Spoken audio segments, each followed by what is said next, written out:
نہیں جانا اوپر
سامعین حضرات السلام علیکم. آپ امام بارہ ستان آباد کی زیارت کا شرف حاصل کر رہے ہیں.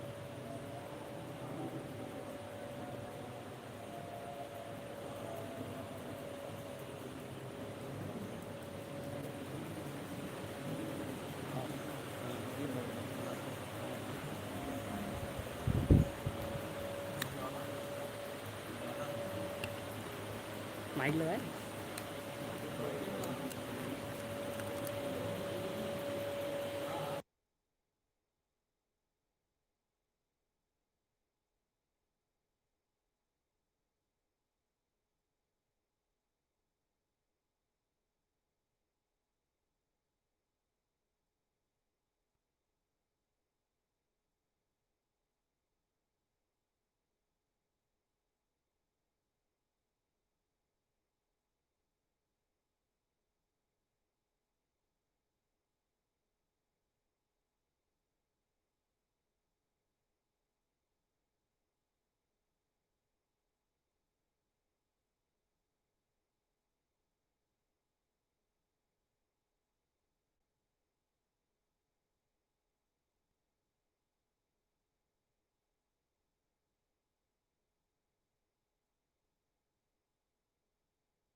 وعترته الطيبين الطاهرين المعصومين المظلومين الغر الميامين الذين أذهب الله عنهم الرجس وطهرهم تطهيرا واللعنة الدائمة على أعدائهم أجمعين. اللهم كن لوليك الحجة بن الحسن صلواتك عليه وعلى آبائه في هذه الساعة وفي كل ساعة وليا وحافظا وقائدا وناصرا ودليلا وعينا حتى تسكنه أرضك طوعا وتمتعه فيها طويلا برحمتك يا أرحم الراحمين رب اشرح لي صدري ويسر لي أمري واحلل عقدة من لساني يفقهوا قولي رب زدني علما وفهما وألحقني بالصالحين آمين يا رب العالمين. أما بعد فقد قال رسول الله صلى الله عليه وآله وسلم إن الحسين مصباح الهدى وسفينة النجاة. صلوات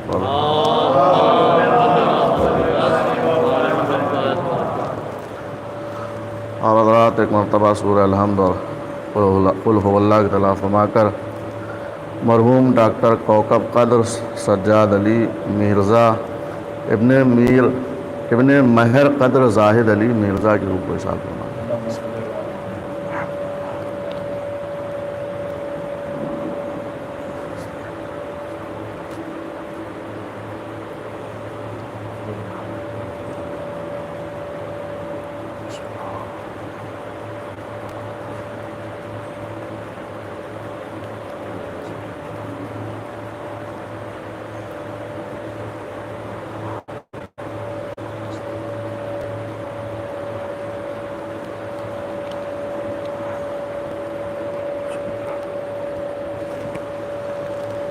ایک صلوات بھیج دیں محمد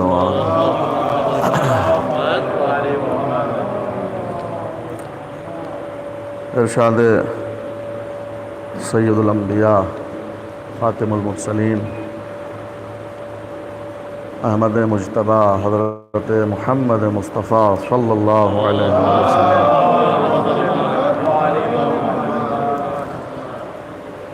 مشہور حدیث ہے پیغمبر اکرم کی کہ اس میں پیغمبر نے اپنے دوسرے نواسے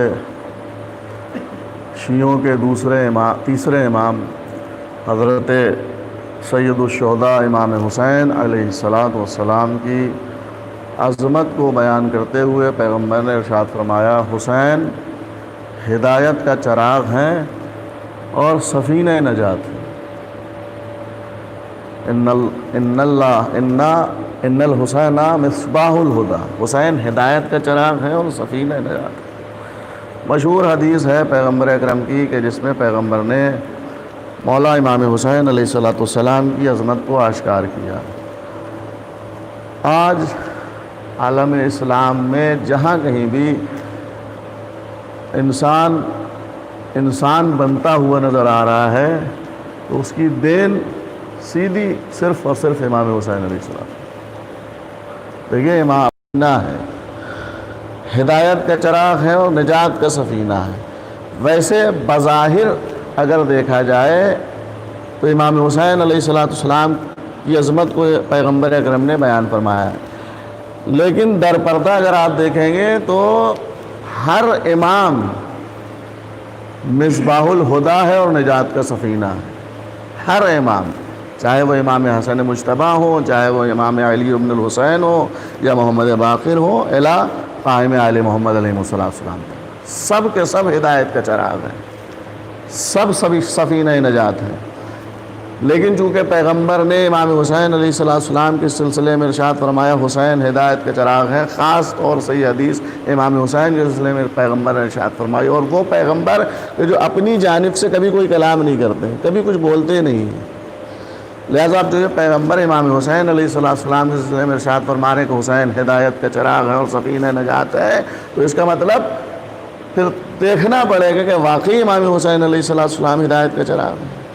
یوں ہی نہیں پیغمبر نے کہہ دیا، پیغمبر اپنی جانب سے کچھ کہتے ہی نہیں. ویسے تو میں نے کہا ہر امام ہدایت کا چراغ اور سفینہ نجات ہے. اور ہمارے اور آپ کے 8ویں امام علی رضا علیہ السلام، انہوں نے بھی اپنے جد سید الشہداء امام حسین علیہ السلام کے لیے ایک جملہ حدیث میں ارشاد فرمایا.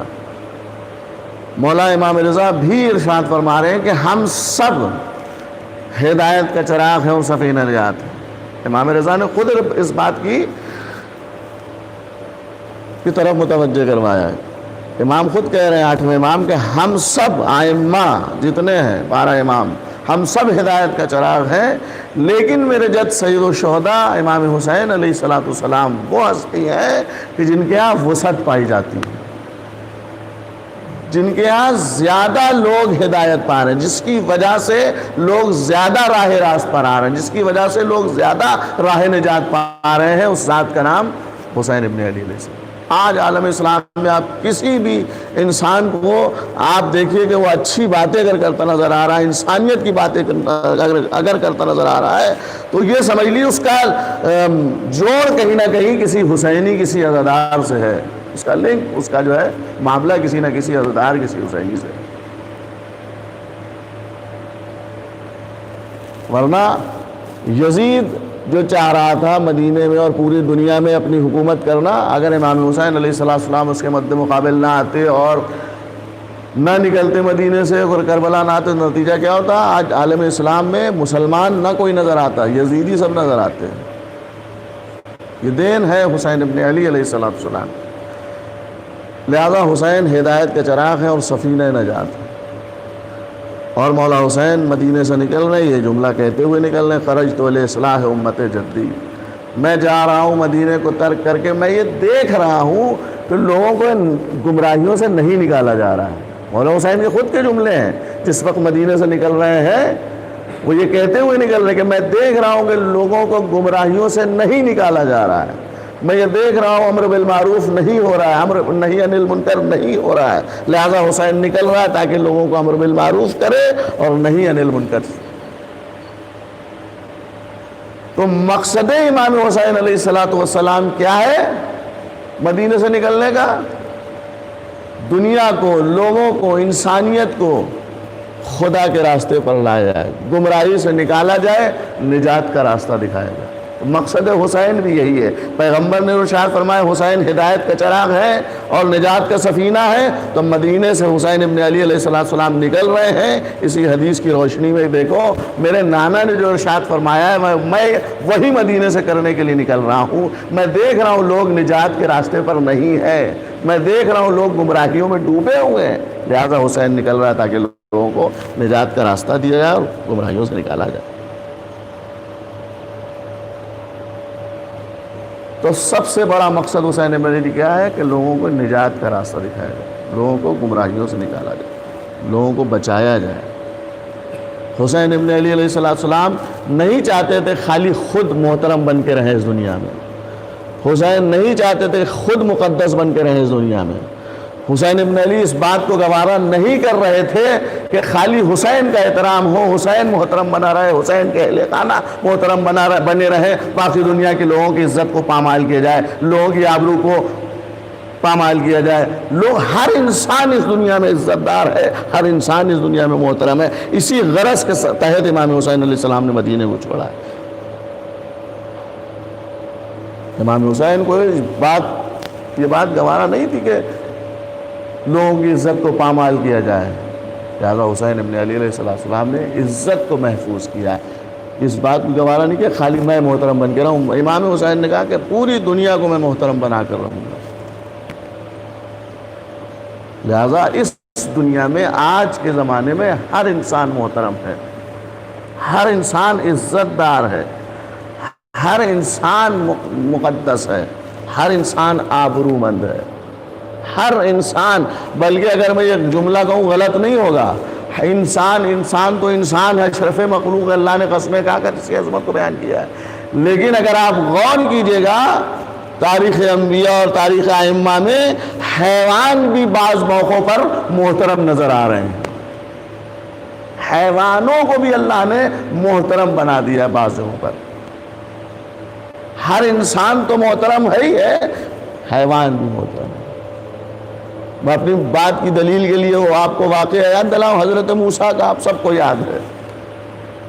کیا ہے کہ جب حضرت موسیٰ بات کرنے جاتے تھے خداوند متعال سے کوہ طور پر، تو ایک روز پروردگار نے ان سے کہا کہ موسیٰ کل جب میری بارگاہ میں آنا اور اس پہاڑ کے اوپر مجھ سے گفتگو کے لیے آنا، تو کل میری مخلوق میں جو تمہاری نظر میں سب سے کمتر ہو، سب سے چھوٹا ہو، سب سے حقیر ہو، اسے لے کر آنا۔ کیا ہوا؟ موسیٰ نے کہا ٹھیک ہے، حکم خدا ہے، بہرحال ماننا لازمی ہے۔ لہذا واپس آئے، دوسرا دن نمودار ہوا، چلے محل گھر سے نکلے، تلاش کر رہے ہیں مخلوق خدا میں کوئی ایسی چیز مخلوق مل جائے گا جس کو لے کر چلا جائے۔ روایت کہتی ہے کہ حضرت موسیٰ کو راستے میں کتا ملا۔ میں نے کہا انسان تو انسان، حیوان بھی بعض موقعوں پر اللہ کی نظر میں محترم ہے۔ لہذا موسیٰ کو کتا ملا، موسیٰ اس کتے کو، سڑے ہوئے کتے کو جس کے بال جھڑ رہے تھے، کھال مرجھائی ہوئی تھی، عجیب حالت تھی، لے کر چلے۔ راستے میں خیال پیدا ہوا کہیں ایسا نہ ہو یہی محترم ہو خدا کی نظر میں۔ اور کر رہے ہیں، کہنے لگے، روایت جملے کہتے ہیں کہ جناب موسیٰ کو خیال آیا کہ ایسا نہ ہو کہ یہی خدا کی نظر میں محترم اور مقدس ہو۔ اس خیال کے آتے ہی کتے کو چھوڑ دیا، آزاد کر دیا۔ پہنچے بارگاہ خداوند متعال میں، اللہ کی آواز ہے، موسیٰ کل جو تم سے کہا تھا اس کا کیا ہوا؟ تو پروردگار لا تو رہا تھا، پھر کہا راستے میں خیال آیا کہ کہیں ایسا نہ ہو یہی تیری نظر میں محترم ہو۔ اس خیال کے آتے ہی میں نے اسے چھوڑ دیا اور آزاد کر دیا، میں نہیں لے کر آیا۔ تو آواز قدرت آئی، آپ جانتے ہیں کیا؟ موسیٰ اگر تم اسے لے آتے اس نیت کے ساتھ حقیر سمجھ کر، تو میں تمہاری نبوت کو لے لیتا، نبوت کو سلب کر لیتا۔ تو خدا کی نظر میں جانور بھی محترم ہے۔ جس دین کی امام حسین علیہ السلام حفاظت کے لیے مدینے سے کربلا آئے ہیں، وہ دین اجازت نہیں دیتا کہ جانور کی بھی آپ توہین کریں۔ آپ کے گھر میں اگر بھیڑ بکری وغیرہ پلی ہوئی ہے تو آپ اس کو گال کے اوپر مار نہیں سکتے ہیں۔ یہ دین ہے ہمارا، جس دین کی حفاظت کے لیے امام حسین مدینے سے نکلے ہیں، جس دین کو ہم لوگ فالو کر رہے ہیں، وہ دین ہمیں یہ سکھا رہا ہے کہ آپ جانور کی بھی توہین نہیں کر سکتے، اس کو بھی گال پہ نہیں مار سکتے۔ جب جانور کو گال پہ نہیں مار سکتے تو اپنے بچوں کو کیسے مارنے کا حق مل جائے گا؟ صلوات پڑھ لے پر محمد و اپنے بچے کا پھر کتنا احترام ہوگا، ہے نا؟ اسی لیے بعض لوگوں پر کہ اگر ماں باپ نے اس قدر مار دیا ہے، نشانات جسم پر آ گئے بچے کے، تو اس کے لیے کفارہ ہے، اس کے لیے ماں باپ کے لیے کفارہ ادا کرنا پڑے گا۔ جانور کا بھی احترام ہے۔ گھوڑا اگر کوئی پالے ہوئے ہے، ہمارے یہ دین یا ہمارا مذہب اجازت نہیں دیتا کہ آپ اس گھوڑے پر کھڑے ہو کر سواری کریں، بیٹھ کے کیجئے، یہ ہے دین۔ جانور کو آپ اگر پالیں تو اس کی پیٹھ پر کھڑے ہو کر سواری کرنے کا حق نہیں ہے آپ کو، بیٹھ کر کریے۔ تو اب آپ غور کیجئے، جو دین ہمیں جانوروں کے احترام میں اس قدر بیان کر رہا ہے، اس قدر آمادہ کر رہا ہے، تو وہ دین ہمیں انسانوں کا احترام کس قدر بیان، اس دین میں انسانوں کا کس قدر احترام ہوگا، اور انسان سے اوپر مسلمان کا کس قدر احترام ہوگا، مسلمان سے اوپر مومن کا کس قدر احترام ہوگا۔ ایک صلوات پڑھ لے پر محمد۔ اس اسلام میں، اس دین میں مومن کا کس قدر، جہاں جانور کا یہ احترام بتایا جا رہا ہے، وہاں مسلمان کا، انسان کا، مومن کا کس قدر احترام کیا جائے۔ مومن کے لیے معصوم نے ارشاد فرمایا، لا یحل لمؤمن ان یضل نفسا۔ معصوم ارشاد فرماتے ہیں کہ کسی مومن کو یہ حق نہیں پہنچتا کہ وہ اپنی توہین کرے۔ اور بتائیے حدیث معصوم کیا کہہ رہے؟ معصوم کسی مومن کو، کسی بندے کو یہ حق نہیں پہنچتا کہ وہ اپنی توہین کرے۔ جب اپنی توہین کرنے کا حق نہیں ہے تو کسی مسلمان کی توہین کرنے کا حق کس نے دیا؟ کسی مومن کے توہین کرنے کا حق کس نے دیا؟ اپنی توہین کرنے کا حق نہیں ہے۔ پھر دوسری حدیث پڑھیں، ایک صلوات پڑھ لے پر محمد و پھر معصوم فرماتے، لا تحقرن احد من المسلمین فإن صغیرکم فعند اللہ کبیر۔ جس کو تم، معصوم کہہ رہے، دیکھو ایسا نہ ہو کہ جس کو تم چھوٹا سمجھ رہے ہو معاشرے میں، جس کو محلے میں، اپنے معاشرے میں، اپنے محلے میں حقیر سمجھ رہے ہو، جس کو چھوٹا سمجھ رہے ہو، جس کو پست سمجھ رہے ہو، جس کو نظروں میں نہیں لاتے تم۔ معصوم کے جملے ہیں، علی رضا کے اپنے جملے نہیں ہیں۔ لا تحقرن